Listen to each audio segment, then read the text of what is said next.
আসসালামু আলাইকুম। কিছু কিছু মানুষ আছে দেখবেন, এর জন্ম থেকেই পোড়া কপালের হয়। পরিবারের কাছে অবহেলা, অবজ্ঞায়, অভাব অনটনে বড় হয়ে দাম্পত্য জীবনেও চরমভাবে অসুখী হয়। নিজের শখ, আহ্লাদ, চাওয়া পাওয়ার কোনো মূল্য এরা পায় না। জন্মের পর থেকে পরিবার এবং বিয়ের পর থেকে নিজের সঙ্গীর কাছেও প্রাপ্যমূল্য, অধিকার এবং সম্মানটুকুও পায় না।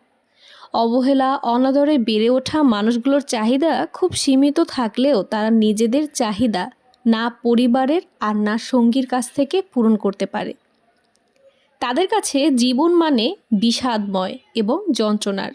যারা পরিবার থেকে নিজের ইচ্ছে, স্বপ্ন এবং প্রত্যাশা পূরণ করতে পারে না, তারা স্বপ্ন দেখে বিয়ের পর সঙ্গী অন্তত তাদের বুঝবে, দাম্পত্য জীবন সুখের হবে। কিন্তু সেই স্বপ্ন যখন দুঃস্বপ্নে পরিণত হয়, তখন তারা জীবনের সব সুখ আহ্লাদকে